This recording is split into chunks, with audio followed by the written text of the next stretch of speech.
करते जब पूरी रामचरितमानस का पाठ ना कर पाए तो विचार करते कि सुंदरकांड का पाठ कर लिया जाए। क्यों? देखिए, कांड सुंदर कब कब हुआ करते हैं, विचारणीय विषय है। हम लोग देखें जरा ध्यान से, ये कोई छोटा कांड नहीं है, क्योंकि इससे छोटे कांड दो हैं, अरण्य कांड और किष्किंधा कांड, और इससे बाकी सब कांड बड़े हैं। तो ये बड़ा भी नहीं और छोटा भी नहीं है, बीच में भी नहीं है। 7 कांड हैं तो किष्किंधा कांड बीच में बैठेगा, तो फिर सुंदर कांड ही क्यों?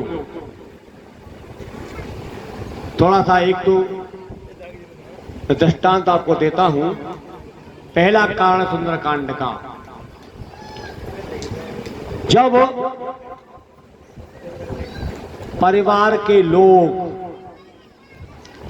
जब कोई घर का मुखिया कोई वृद्ध घर के युवा बालक को आज्ञा दे, उसे कहे भैया तुझे ये काम करना है, और घर के मुखिया की बात हमारे घर का युवा बालक बड़ी श्रद्धा के साथ स्वीकार कर ले, प्रसन्नता के साथ स्वीकार कर ले, उसे भली प्रकार से मान ले, तो समझ लीजिए कांड सुंदर होने वाला है।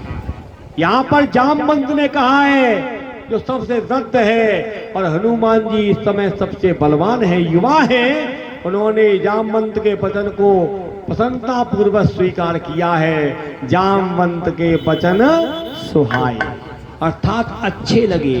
जिस घर में वृद्ध की बातें युवाओं को अच्छी लगती हैं, बालकों को अच्छी लगती हैं, सुहाती हैं, वहां पर मानिए सुंदर कांड होता है, कांड अच्छा होता है, काम ठीक चलते हैं। ये सुंदर कांड का मूल भाव। आगे हम देखते हैं कि सुंदर कांड, यहाँ लंका में जो घर है, घर नहीं है, वो मंदिर है। घर 5 प्रकार के होते हैं।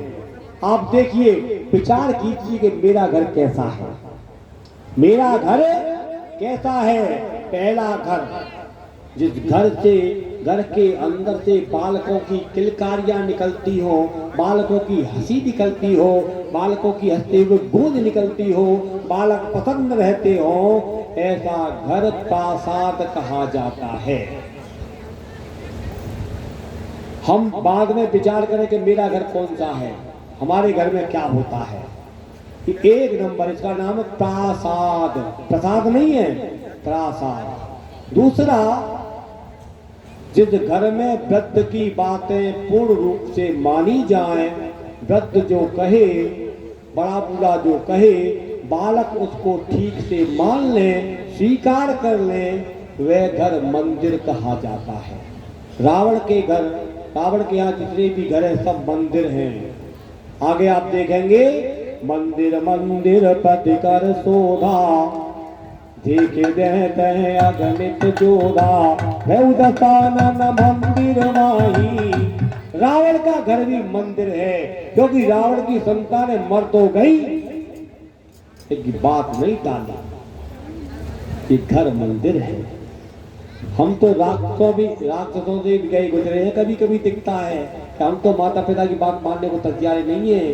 अर्थात तीसरा घर है भवन, जिस घर में पत्नी अलग रहती है और पति अलग रहता है।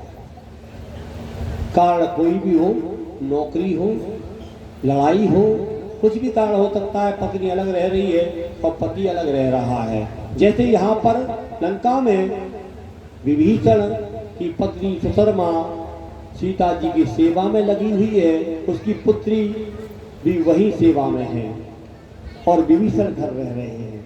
तो विभीषण के घर को घर नहीं कहा, भवन एक पुनिति के सुहावा,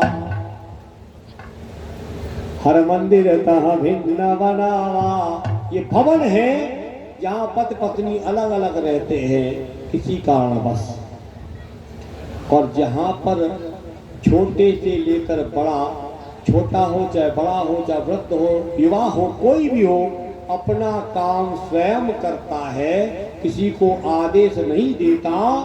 मैं अपने नेकर, अपने कपड़े स्वयं धोऊंगा, अपने सारे कर्म खुद ही करूंगा, कोई किसी पर बोझ नहीं बन के रहना चाहता मैं जीवन में। जहाँ सब काम श्रम से किए जाएं, अपने आप किए जाएं, वह आश्रम कहलाता है।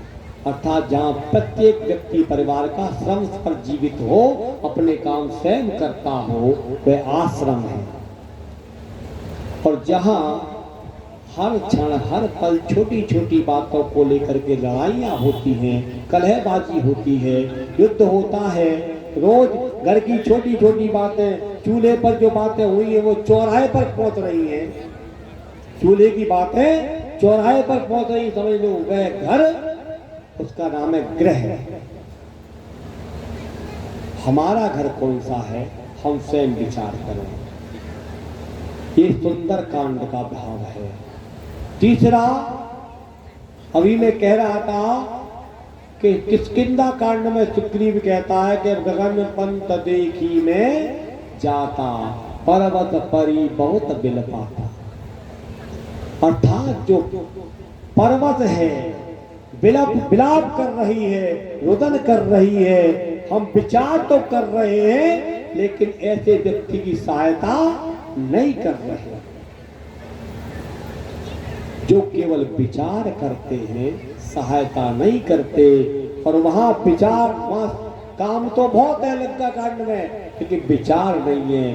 अर्थात जहां पर विचार और सामंजस्य, विचार और कर्म एकत्र हो जाएं, वह सुंदर कांड है। अर्थात विचारों को